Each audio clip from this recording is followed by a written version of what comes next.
Vedant's Wellness Center, where food become your medicine. Call 905-944-664. Sir బాహుబలిని కట్టప్ ఎందుకు చంపాడు అనేది ఒక యూనివర్సల్ ట్రూత్ కోసం చాలా నాలుగు వెయిట్ చేశారు వచ్చింది. కానీ ఇప్పటికీ దొరకని ఆన్సర్ ఏదైనా ఉందంటే చిన్నోడు పూలకొండ ఎందుకు తన్నాడు సార్, దానికి ఆన్సర్ మాత్రం కావాలి సార్. అంటే మీకు ఏం అర్థమైంది చెప్పండి పోనీ. ఫ్రస్ట్రేషన్ చూపించాలి.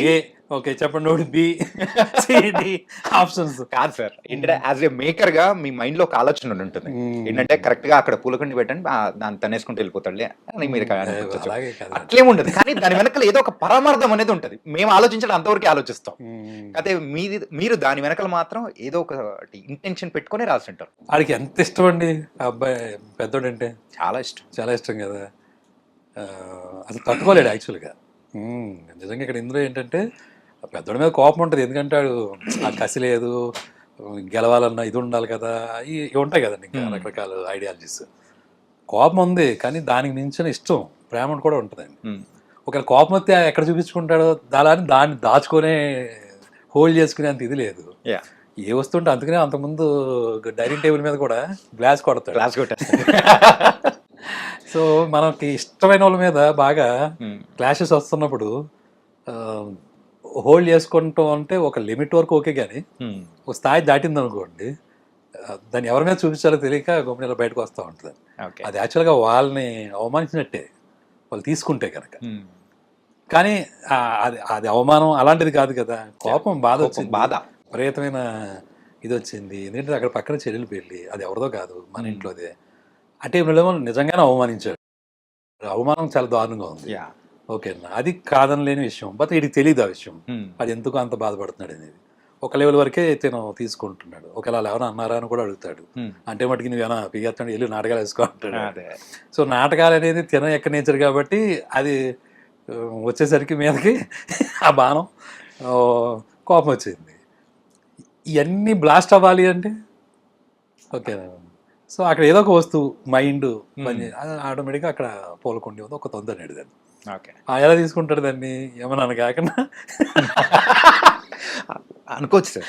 అంటే ఎంత కోపం ఉందా ఇడికి ఏదైనా 100 అనుకుంటాడు కదా. అందుకని తర్వాత తల అడుగుతాడు, ఎందుకు దాన్ని ఎవరా నువ్వు పోలకొండి క్లైమాక్స్ లో, అదే సెకండ్ హాఫ్ బిగినింగ్ లో.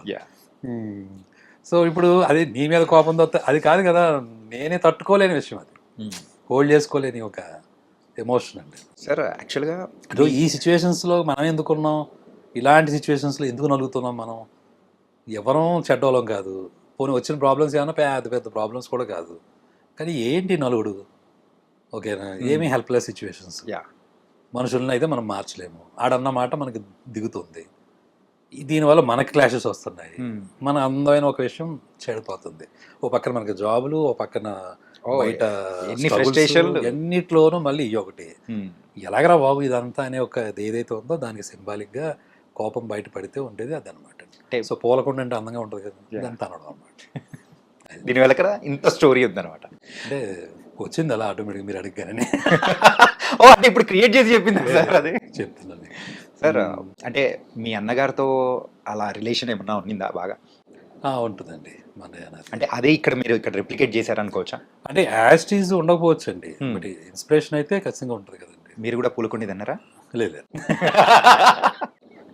అన్నయ్య మీద ఫ్రస్ట్రేషన్ ఎలా చూపించాలని అంటే మిడిల్ క్లాస్లో ఉంటుందండి ఇది. మిడిల్ క్లాస్ ఫ్యామిలీస్లో ఈ జాబ్స్ సెటిల్ అవ్వకుండా ఒక టైం వస్తుందండి. దానికి కారణం కూడా ఏముండదండి. అలా ప్రయత్నం లేదా అంటే ప్రయత్నాలు కూడా ఉంటాయి. ఒక్కొక్కసారి కలిసి రాకపోవడం ఉంటుంది, ఒక్కొక్కసారి సిచ్యువేషన్స్ మారిపోతూ ఉంటాయి.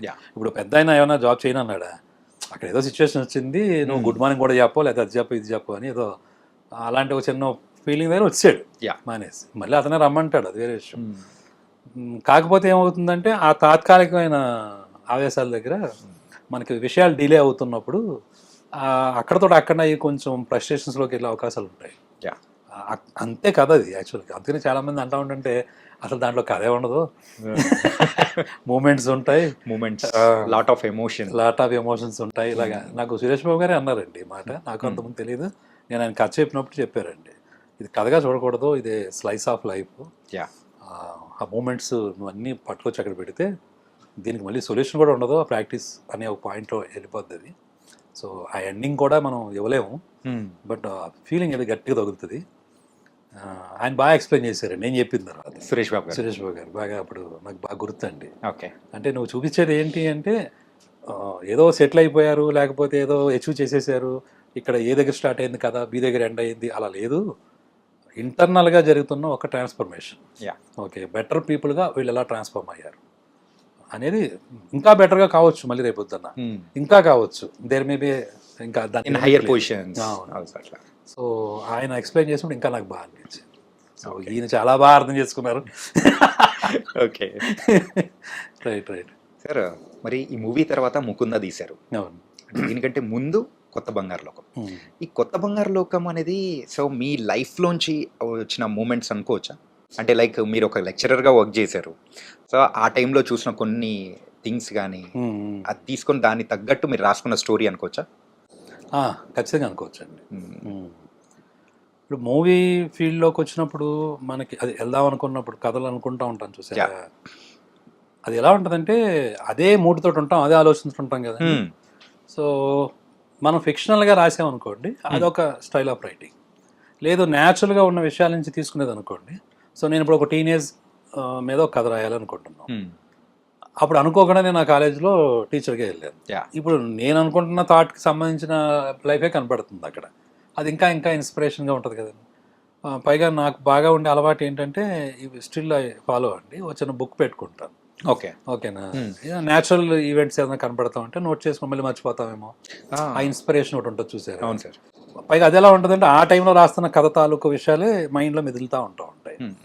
సో ఇది మేబీ ఎంటెక్ చదువుతున్నప్పుడు రీసెర్చ్ చేసిన అలవాటుకి దీంట్లో కూడా వచ్చినట్టుంది అది. ఓకే. సో మేబీ అంతే అలాగా. అప్పుడు నిజంగానే అప్పుడు టీనేజ్ కథ రాయాలని ఒక కోరిక, చాలా ఇష్టంగా ఉండేది. ఇది సీతాకోక చిలుక ఆ టైం ఉంటాయి కదండి, ఆ ఇన్స్పిరేషన్ అలాగా ఉండేది. పైగా నాకు అట్రాక్షను ఈ కాన్సెప్ట్ ఎక్కువ ఉండేది అప్పట్లో, మనం పడుతున్న విషయమే అది.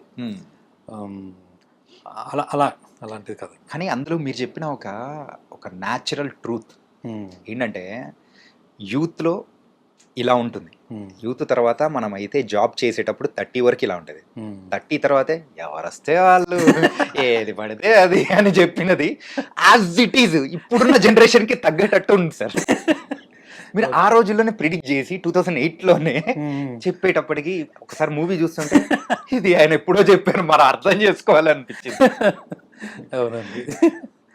ఏంటి సార్ ఇది యాక్చువల్గా ఇది ఎక్కడైనా ఎక్స్పీరియన్స్ చేశారా, లేకపోతే మొత్తం చుట్టూ ఉన్న ఆటోమేటిక్ అర్థం అవుతుంది కదండి. ఇప్పుడు మనం 28 అలా ఉంటాం అనుకోండి, సపోజ్ ఇంకో 2 సంవత్సరాల్లో 30 వచ్చేస్తానని ఒక ఫీలింగ్ ఉన్న ప్రతి ఒక్కరికి ఏదో అంటే అది ఇప్పుడు లైఫ్ అనేది జర్నీ, ఏది ఎప్పుడు జరగాలి అప్పుడే జరుగుద్ది.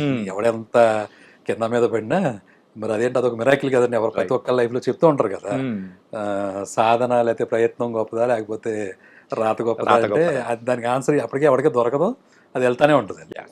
సో కాకపోతే మనకి కొన్ని మార్క్స్ ఉంటాయి ఏజ్లు బట్టి, మనకి సొసైటీలో ఉండేది తొందరగా 25 లోపల పెళ్లి చేసుకోవాలి, 25 లోపల సెటిల్ అవ్వు, లేదా 30 తర్వాత ఇంకోటి, లేదా 30 ఈ అంటం వల్ల వచ్చే ఇన్ఫ్లుయెన్స్ తప్ప ఇప్పుడు ఎవరి లైఫ్ ఎవరు ఎక్కడ సక్సెస్ అవుతారో ఎలా తెలుస్తుందండి. అయితే ఈ పాయింట్ దగ్గర కామెడీలు వస్తూ ఉంటాయి ఈ చిన్న చిన్న విషయాల వల్ల. సో ఒక్కసారి 28 టచ్ అవుతున్నప్పుడు ఇంకో 2 సంవత్సరాలు 30 వస్తుందంటే ఏ చేసినప్పుడు చేయలరా.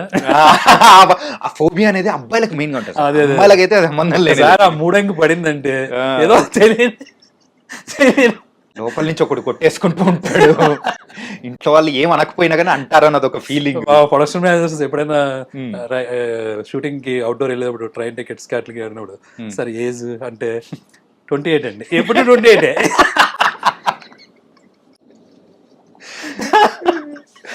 సో అలాంటి వాటి నుంచి వచ్చిందేనండి అది. సరదా ఇది కామెడీగా ఉంటుంది.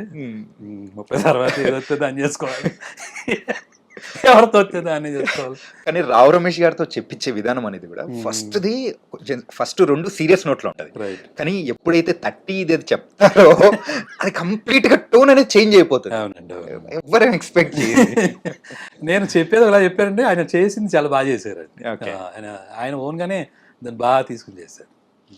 అందుకనే కొంతమంది ఆర్టిస్టులకి అది ఒక విషయం వస్తే వదలరు కదా వాళ్ళు. యా ఏంటి సార్ యాక్చువల్గా హ్యాపీ డేస్ తర్వాత కొత్త బంగారు లోకం ఆ వైబ్ అనేది ఆ ట్రెండ్ అనేది నడుస్తున్న టైంలో సో పుట్టిన కథ అది కూడా సూపర్ బ్లాక్ బస్టర్ అనేది కూడా నడిచింది. అదే ఫస్ట్ సక్సెస్ ఎలా ఎంజాయ్ చేశారు అసలు? అయ్యో సక్సెస్ ఎప్పుడు బాగుంటుంది కదండి. మరి అందులో ఊహల్లో కూడా కాంప్రమైజ్ అన్నట్టు ఆ సినిమా డైలాగ్ లాగా ఎంజాయ్మెంట్ తక్కువ ఉంటుంది. అంటే ఎంజాయ్మెంట్ అంటే ఒక మంచి ఒక ప్రోత్సాహం, చేసిన ప్రయత్నం బాగుంది, సక్సెస్ అయ్యింది, ఓకే బాగుంది కదా అని ముందుకెళ్ళడం అనమాట. ఇంకొంచెం ఉత్సాహం తీసుకొస్తుంది. ఫస్ట్ మీరు డైరెక్టర్గా కంటే యాక్టర్గా మా అందరికి పరిచయం అయ్యారు. బొమ్మరిల్లి సినిమాలో చిన్న రోల్తో కనిపించారు. అవునండి అవునండి. అది ఎలా వేయాల్సి వచ్చింది, అది వేయాల్సి వచ్చిందా? చేయాల్సి వచ్చిందండి.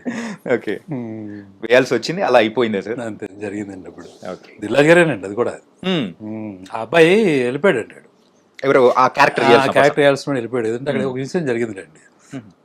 ప్రకాష్ రాజ్ గారు వచ్చినప్పుడు మా భాస్కర్ గారు ఏదో అడిగారు, కొంచెం డై వేసుకోండి అని ఏదో చెప్పారు. ఆయనకి ఏంటంటే ఫుల్గా ప్రిపేర్ అయ్యి రావటమో, లేకపోతే ప్రకాష్ రాజ్ గారికి ఏంటంటే ఒక మూడ్ ఆఫ్ ఉంటుంది కదా, అక్కడ మళ్ళీ ఏదో మళ్ళీ కొత్తగా చేంజ్ చేసి చెప్తే నచ్చలేనట్టుంది. దానికోసం కొంచెం గట్టిగా అరిచారు. ఆయన అరిచి ఒక 1 hour టైం ఇవ్వండి వెళ్ళిపోయారు. ఇలా వీడు జంప్ ఓకే వేయాల్సినోడు ఎటు వెళ్ళిపోయాడు, అందరూ వెతుకుతున్నాం అండి వాడి గురించి. అది పైగా బట్టల షోరూమే కదా. అప్పుడు దిల్రాజు గారు పిలిచి ఇడికి వేసేయండి అంటే అప్పుడు నేను గుండె చేయించుకుని వచ్చాను. సార్ బాగోదు సార్, స్క్రీన్ మీద ఒకళ్ళు చేస్తే బాగా చేయాలి లేదని కొంచెం బలవంతంగా చేయించారు. ఆ గడ్డం కూడా కొంచెం అప్పుడు అలా చేయాల్సి వచ్చింది. కానీ తర్వాత అండి దిల్రాజు గారు ఒక మాట అన్నారు, నువ్వు చాలా మంచి పొజిషన్కి వెళ్తావు అని అన్నారు. అంటే ప్రోత్సాహం అనేది కూడా ఒకటి